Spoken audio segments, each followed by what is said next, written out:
It all started when I decided to visit the old Willow Creek Christmas tree farm. It was a family tradition, passed down from my grandparents, to pick out the perfect tree to light up our home. This year, however, I was alone. My parents had moved to Florida, and my younger sister Emily had taken a job overseas. It felt strange to uphold the tradition by myself, but I figured it would help bring some holiday cheer to my otherwise lonely apartment. The farm wasn't the same as I remembered. The once bustling entrance was eerily silent, save for the creak of the rusted sign swinging in the cold December wind. A thin layer of snow blanketed the ground, but it wasn't pristine. It was marred by what looked like dark stains, patches of crimson melting into the white. I shook off the chill creeping up my spine, telling myself it was probably spilled paint or something equally harmless. The owner, a wiry old man with deep-set eyes and a voice like gravel, greeted me near the barn. His name tag read Earl, though his grim expression didn't match the festive jingles blaring faintly from a tinny speaker nearby. "Here for a tree?" he asked, his gaze lingering on me a little too long. I nodded, forcing a smile. "Yep, just keeping up with tradition." Earl's eyes narrowed. "Stick to the trees in the front rows," he said, gesturing toward the well-lit area near the barn. "Don't go wandering too far." I gave him a polite nod, though his warning set my nerves on edge. The way he said it wasn't casual. It was a command, almost desperate. But I wasn't about to let some weird old man ruin my evening. Rows of evergreens stretched out before me, their needles glistening under the faint glow of string lights. The air smelled of sap and earth, a comforting aroma that brought back childhood memories of warm cocoa and Christmas morning excitement. Most of the trees were beautiful, symmetrical, and lush, but none of them felt right. I wandered further down the rows, past the cheerful lights, and into the darker part of the farm. Earl's warning echoed in my mind, but I brushed it off. After all, what harm could there be in exploring a little? The deeper I went, the quieter it became. The music from the barn faded, and even the wind seemed to hush. That's when I saw it. A tall, perfectly shaped tree standing apart from the others. Its branches were dense and dark green, almost black in the dim light. It seemed to call to me, as though it had been waiting for someone to notice it. Without thinking, I touched the bark, running my fingers along its rough surface. That's when I noticed something strange. My hand came away sticky with a dark red substance. Sap, I thought. It had to be sap. But as I wiped it on my jeans, the texture felt wrong. Thicker, warmer. My pulse quickened as I glanced at my hand under the faint light of my phone. It wasn't sap. It was blood. A sharp crack broke the silence, like a branch snapping under heavy weight. I whipped around, shining my phone's flashlight into the rows of trees behind me. Shadows shifted, but there was no one there. "Hello?" I called out, my voice shaky. The only response was the soft rustling of branches, though there was no wind. I turned back to the tree, debating whether to head back to the barn. But something about it wouldn't let me leave. It felt alive, almost sentient, as though it were waiting for me to make a decision. I pulled out the small handsaw Earl had given me and began cutting. The blade moved slower than it should have, as if the wood were resisting. The smell of iron filled the air, sharp and nauseating, and I could swear the tree groaned with every push of the saw. Sweat dripped down my face despite the freezing temperature, and by the time I cut through the trunk, I was trembling. As the tree tipped over, a low, guttural moan echoed through the grove.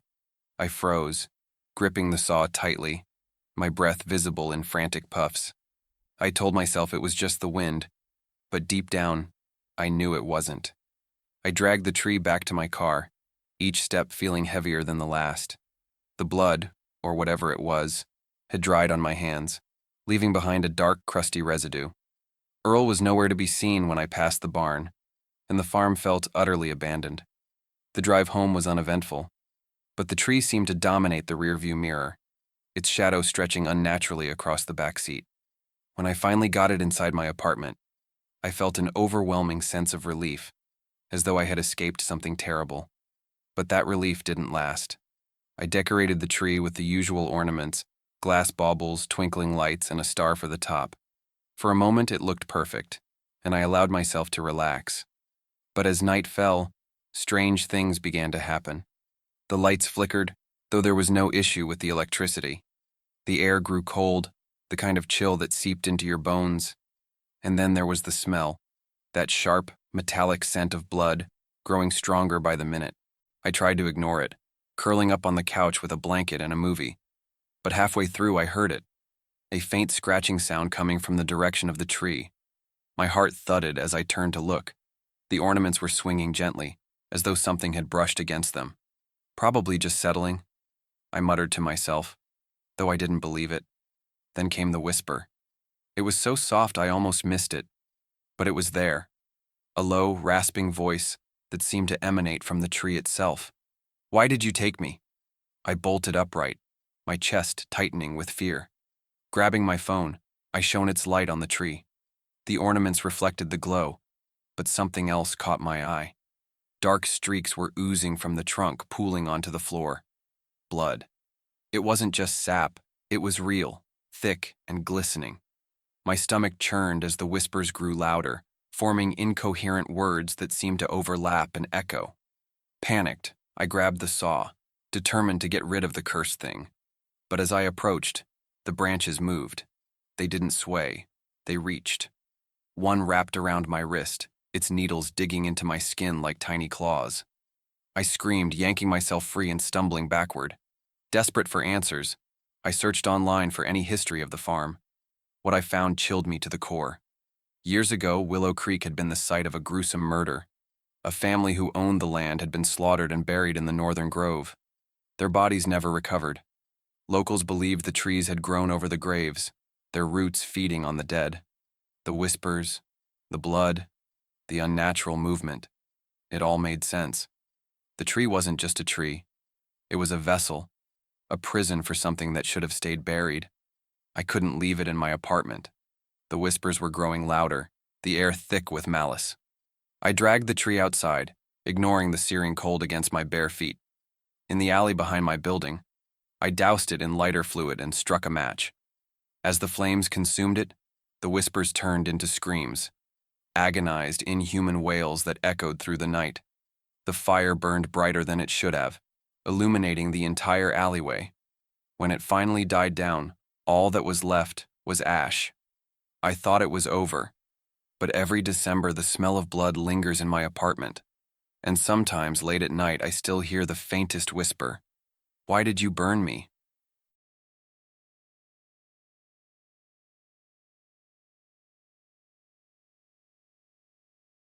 I wasn't supposed to be at the Evergreen farm that night. It wasn't even my kind of thing. Holiday cheer, freshly cut trees, festive jingles, none of it appealed to me. But when my best friend Sophie begged me to join her on a late-night errand to pick out the perfect Christmas tree, I reluctantly agreed. She didn't want to go alone, and I couldn't say no, especially with how desperate she sounded over the phone. The farm was a good 30 minutes from town, located at the end of a long, winding road surrounded by dense woods. By the time we arrived, the moon was high in the sky, casting an eerie silver glow over the snow-covered fields. The place should have been closed, but Sophie insisted she had called ahead and spoken to the owner, who agreed to let us browse after hours. Something about that arrangement felt off. The gate was unlocked, creaking ominously as we pushed it open. A hand-painted sign reading, "Evergreen Farm, open for the holidays," swayed in the cold wind. It looked cheerful, but the scene beyond it didn't match. The rows of trees stood silent and dark, their shadows stretching unnaturally long under the faint moonlight. "I told you this place was creepy," I muttered, pulling my jacket tighter around me. Sophie rolled her eyes. "You're such a baby. It's just trees. Come on, let's find one and get out of here." As we ventured deeper into the farm, the festive charm faded completely. There were no lights strung up, no decorations, no cheerful holiday music. The only sounds were our boots crunching through the snow and the occasional gust of wind that rattled the bare branches of the surrounding forest. "I thought you said this guy was expecting us," I said, glancing nervously at the rows of trees. "Where is he?" Sophie shrugged, looking down at her phone. "Maybe he's running late. Let's just look around. If we find something we like, we can drag it back to the car and leave the cash in the drop box." I didn't respond. My attention was fixed on a peculiar patch of trees up ahead. They looked different from the rest, taller, darker, their branches twisted and gnarled. The snow beneath them was untouched, as if no one had walked there in years. A shiver ran down my spine, though I wasn't sure if it was the cold or something else. "Let's go over there," Sophie said, pointing toward the ominous grove. "Are you kidding me?" I shot back. "That's literally the last place we should go.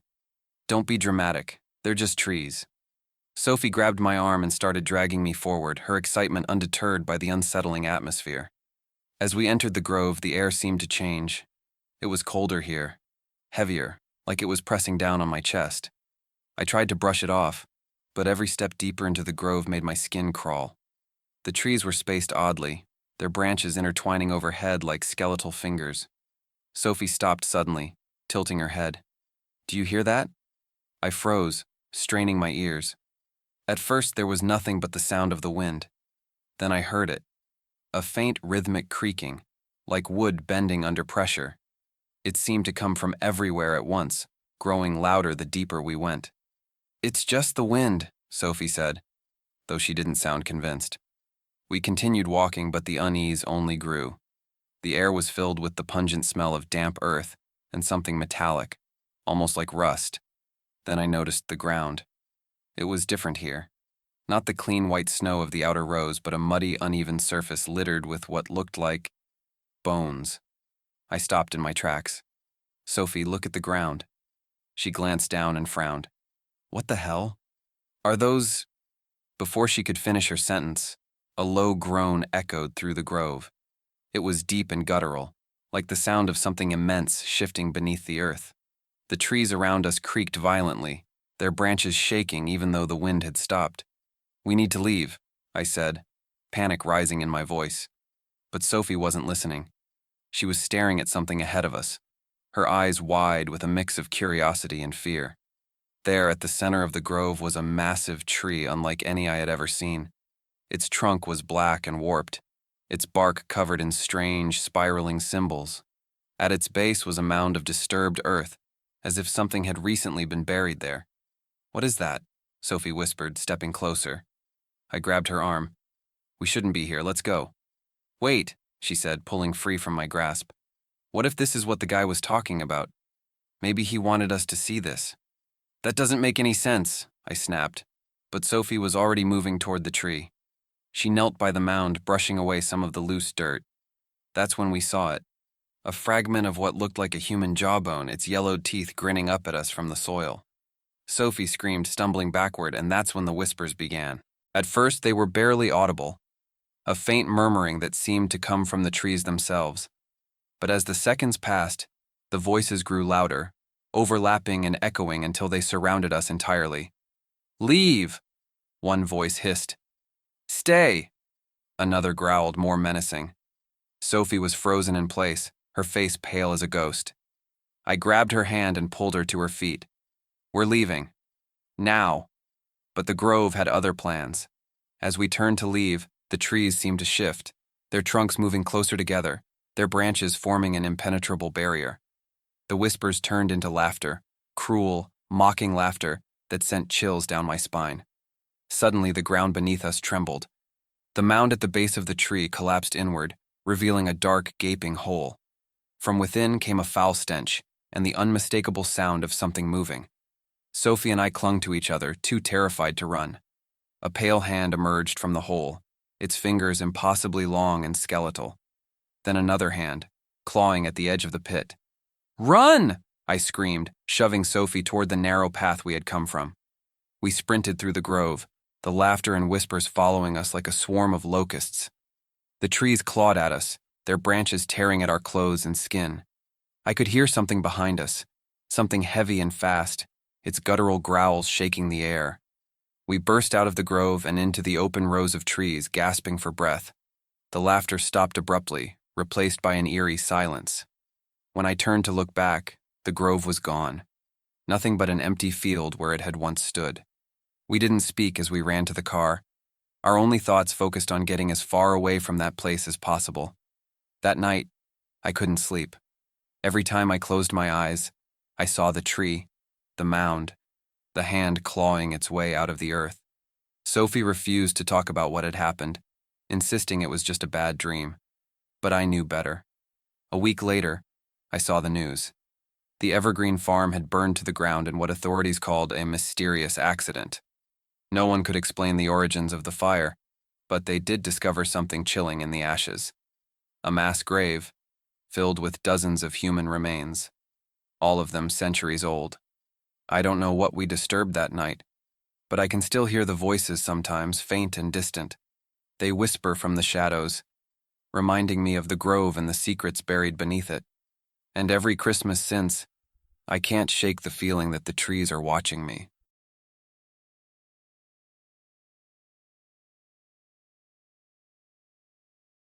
I didn't grow up celebrating Christmas like everyone else. For most of my childhood, the holiday season was just another time of year, filled with routine chores and little fanfare. But when I moved to the small town of Red Cedar, I thought it was time to embrace the tradition. Everyone here seemed obsessed with the holidays, and the entire town glowed with fairy lights and candy cane decorations. It felt like something out of a Christmas card.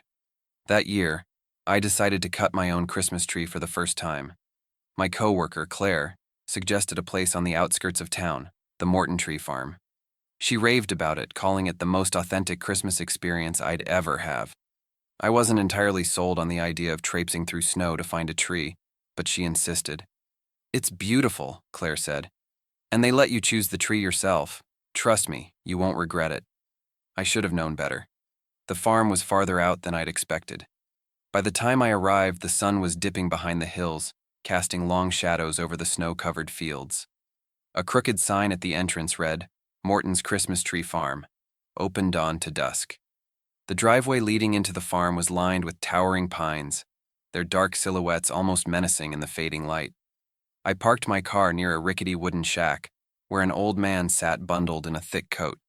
His face was weathered, and his milky eyes didn't quite meet mine when I approached. "Looking for a tree?" he rasped. "Yes," I replied, suddenly unsure if this was a good idea. He handed me a dull handsaw and pointed toward the rows of trees behind the shack. "Stay out of the West Grove," he added. "Trees there aren't good." I frowned. "What do you mean?" He didn't answer. Instead, he waved me off with a dismissive gesture, mumbling something under his breath.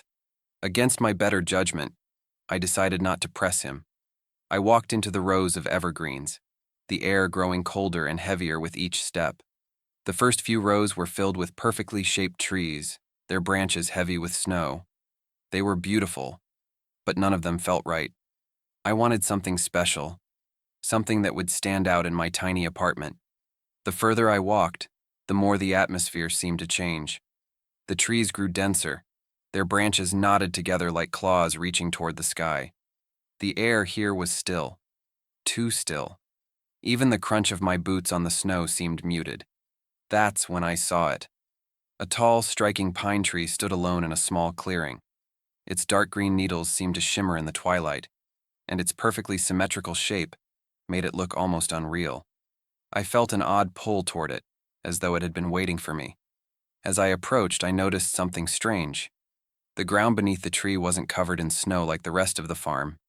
Instead, the earth was dark and damp, as if it had just rained. My breath hitched, but I shook off the unease. I was being ridiculous, just overthinking things. I knelt down and began sawing through the trunk. The bark felt unusually soft, and the smell of pine was overwhelming, almost sickly sweet. As the tree tipped over, I thought I heard something, a faint rustling, like fabric brushing against branches. I froze, scanning the trees around me, but there was no one there. Shrugging it off, I dragged the tree back to the car. The old man was gone when I passed the shack, and the place felt utterly deserted. Back in my apartment, I set up the tree and strung it with lights and ornaments. It was stunning, even more so than I had imagined. For a moment, I felt a flicker of pride. This was my tree, my first real step into the holiday spirit.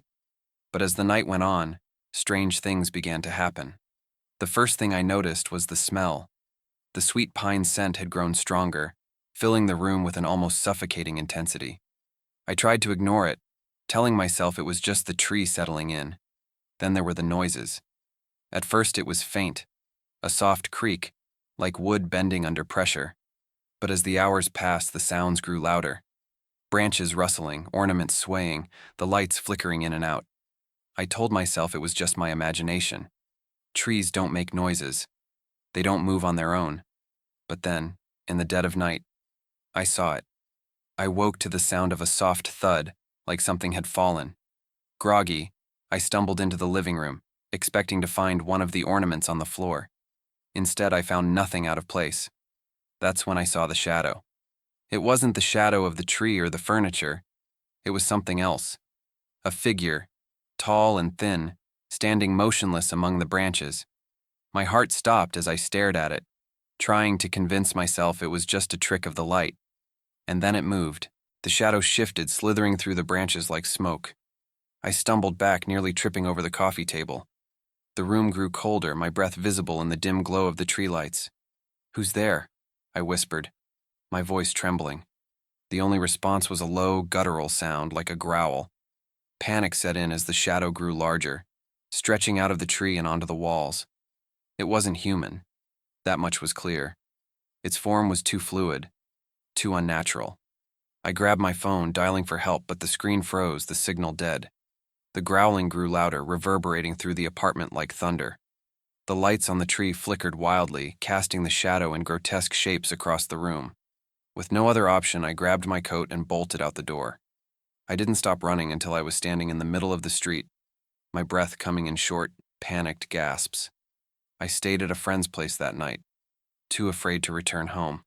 The next morning, I convinced myself it had all been a nightmare. But when I walked into my apartment, the smell hit me immediately, stronger than before. The tree was still there, standing perfectly in its corner. But something was different. The ornaments were gone, and the lights hung limp, their wires frayed. The damp earth beneath the tree had spread, staining the carpet with dark patches. I knew I couldn't leave it there. Grabbing an old axe from the storage closet, I approached the tree, my hands trembling. As I raised the axe, the shadow reappeared, coiling around the branches like a living thing. "You shouldn't have taken me," a voice rasped, low and guttural. I screamed, bringing the axe down with all my strength. The tree let out a sound, a horrible, otherworldly wail that shook the walls. I hacked at it again and again until it was nothing but splinters and shattered branches. I burned the remains of the tree in the alley behind my building, watching as the flames consumed its twisted form. The smoke was thick and black, carrying the scent of decay and pine. Since that night, I haven't celebrated Christmas. I moved out of the apartment a few months later, unable to shake the feeling that something was still watching me. Sometimes in the dead of night, I hear it, the faint rustling of branches, the low growl of something lurking just out of sight. And every December, the smell of sweet pine haunts me, a reminder of the shadow among the trees.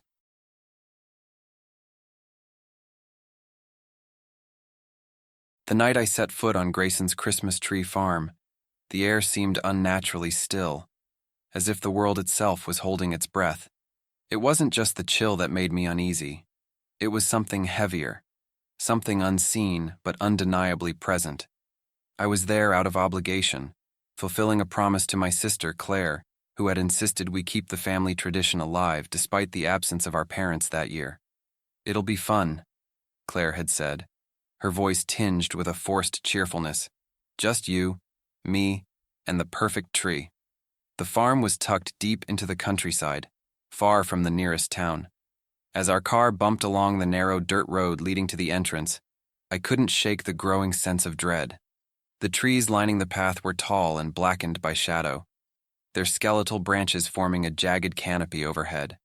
When we finally arrived, the small wooden sign welcoming us to Grayson's farm swung lazily in the wind. Its paint was peeling, and the cheerful slogan beneath it, "Where Christmas comes alive," felt more like a warning than an invitation. Claire bounded out of the car, excitement plastered across her face. "Come on, Emma. Let's find the best one before someone else does." "Who else would be here?" I muttered, scanning the empty parking lot. There wasn't a single other car in sight. An old man sat on a stool near the entrance, wrapped in layers of wool that did little to hide the frailty of his frame. His eyes were milky and distant, yet somehow sharp enough to pierce right through me when they settled on us. "Here for a tree?" he asked in a voice like dry leaves crumbling underfoot. Claire nodded eagerly. We'll take a look around. The man waved us off but didn't offer any directions. As we stepped past him, he muttered something under his breath. I caught only fragments. Watch. Cold. Don't linger. But Claire either didn't hear or chose to ignore him. The rows of evergreens stretched endlessly into the misty horizon. At first glance, they seemed like any other Christmas trees. Tall, symmetrical, their branches dusted with snow. But as we wandered deeper into the farm, something felt wrong. The air grew colder, sharper, and the trees began to change. Their needles were darker here, almost black, and their branches twisted in unnatural ways. Some trees leaned inward, as if conspiring against the intruders who dared to step among them. The farther we went, the harder it was to shake the feeling that we were being watched. Claire didn't seem to notice. She was too busy inspecting each tree, critiquing their shapes and sizes with the precision of a seasoned decorator. But I couldn't focus. My eyes kept darting to the shadows between the trees, where shapes seemed to shift and flicker just beyond my vision. "Emma, look at this one," Claire called out, her voice pulling me from my thoughts. I turned to see her standing next to a massive tree, its branches sprawling wide and low, as if beckoning us closer. Its trunk was thick and gnarled, and its needles glistened like shards of obsidian in the dim light. "It's perfect," Claire said, grinning. I wasn't so sure. There was something unsettling about the tree, something that made my stomach twist. But Claire was already pulling the handsaw from her bag, so I kept my mouth shut. The moment the saw bit into the bark, a low groan echoed through the grove. Claire froze, her hand trembling as she gripped the saw. "Did you hear that?" she whispered. "It's just the wind," I lied, though I wasn't convinced myself. She resumed cutting, but as the blade sank deeper, a thick, dark liquid began to seep from the wound in the tree. At first I thought it was sap, but the color was wrong, too red, too much like blood. The smell hit us next, a sickly sweet stench that made my head spin. "Claire, stop!" I shouted, but it was too late. With a final push, the tree toppled to the ground, its branches rustling like a dying gasp. The moment it hit the earth, the air around us shifted. The cold intensified, biting through my coat and scarf as if I were standing naked in a blizzard. The whispers started then. Soft at first, barely audible, but growing louder with every passing second. At first, the voices were incoherent, overlapping murmurs that seemed to come from everywhere at once. But as I strained to listen, certain words began to surface. "Leave. Why did you take it? Cold. So cold." Claire's face was pale, her breath coming in quick, shallow puffs. "Let's go," she said, her voice barely above a whisper. We hurriedly dragged the tree back toward the car, the whispers following us the entire way. They grew louder, more insistent, until they were no longer whispers but wails, agonized, bone-chilling screams that seemed to echo inside my skull. By the time we reached the parking lot, the old man was gone. His stool lay tipped over in the snow, and the gate that had been open when we arrived was now chained shut. "Emma," Claire said, her voice trembling, "how do we get out?" Panic set in as we realized the gate was the only way back to the road. The surrounding woods were too dense to navigate, and the icy wind made the thought of wandering aimlessly even more terrifying. "Let's leave the tree," I suggested, though I wasn't sure it would help. Claire hesitated, but the growing desperation in my voice seemed to convince her. We dropped the tree by the gate, its branches now dull and lifeless. For a moment, the whispers stopped, replaced by an eerie silence. But then the ground began to tremble. From the snow-covered earth beneath the tree, shapes began to emerge. Pale, translucent figures clawed their way upward, their eyes hollow and their mouths frozen in eternal screams. Their movements were jerky, unnatural, as if they were marionettes controlled by an unseen hand. Claire screamed, stumbling backward as one of the figures lunged toward her. Its bony fingers grasped at the air, leaving trails of frost in its wake. Stood at the edge of the lot, their hollow eyes watching us with an intensity that sent shivers down my spine. We never spoke of that night again. Claire refused to set foot in a tree farm, and I avoided anything that reminded me of Christmas altogether. But sometimes in the dead of winter, I hear the whispers again. Soft, faint, but unmistakable. "Run!" I shouted, grabbing her arm and pulling her toward the shack. The frostbitten souls gave chase, their wails filling the night. The cold was unbearable now, each breath like shards of glass cutting into my lungs. My legs felt heavy, my movements sluggish, as if the cold itself were trying to drag me down. We reached the shack and slammed the door behind us. The figures clawed at the walls, their nails splintering the wood as they tried to break through. "Why is this happening?" Claire sobbed, tears freezing on her cheeks. "I don't know," I admitted, my voice shaking, "but we can't stay here." I spotted a rusted axe leaning against the far wall and grabbed it, my hands trembling. If we were going to get out of this alive, I'd have to fight our way through. With a deep breath, I threw open the door and swung the axe at the nearest figure. It let out a shriek as the blade connected, its body dissolving into a burst of icy mist. Claire followed close behind, and together we ran toward the car. The figures pursued us, their wails growing fainter as we neared the parking lot. By the time we reached the car, they had stopped entirely. I glanced back one last time as we sped away. The frostbitten souls. And I wonder if the frostbitten souls are still waiting, trapped in that cursed farm, longing for warmth they'll never feel again.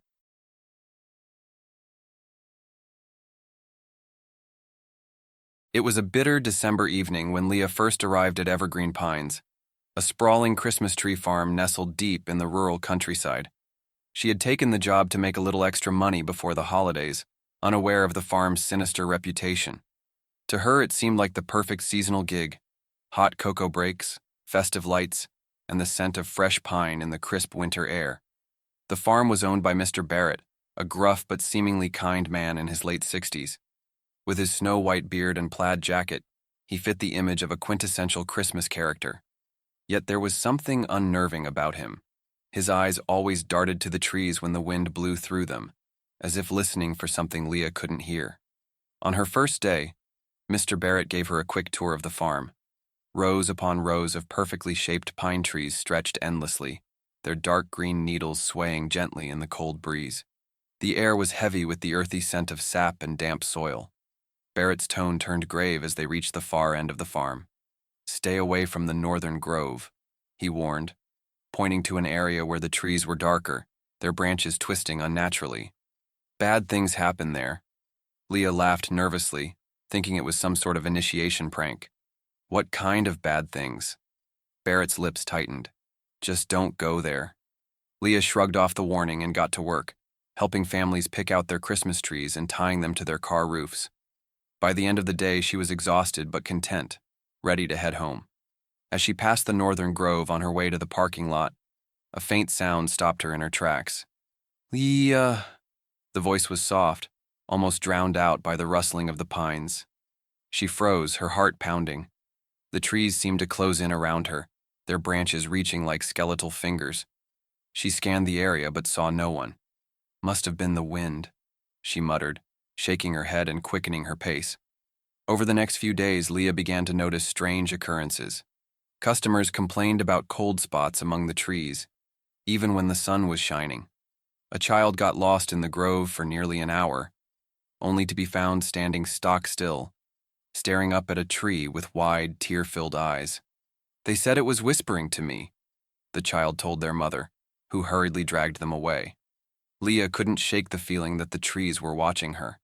She often felt an eerie stillness settle over the farm, as if the pines were holding their breath. She tried to ignore it, focusing instead on her tasks. But the whispers grew louder. "Lee, come closer." One night, as she was locking up the farm's small gift shop, she caught movement out of the corner of her eye. A figure darted into the northern grove, its pale form almost glowing in the moonlight. Against her better judgment, Leah grabbed a flashlight and followed. The air grew colder as Leah entered the grove, her breath forming clouds that hung unnaturally still in the air. The trees here were nothing like the cheerful ones she had been working around. Their trunks were gnarled and blackened, their branches clawing at the sky like cursed talons. "Hello?" she called out, her voice trembling. "Is someone there?" The flashlight beam flickered and dimmed, casting long shadows that danced menacingly across the forest floor. Suddenly the whispers returned, louder and more insistent. "Leah, stay with us." Her stomach churned as she spun around, desperate to find the source.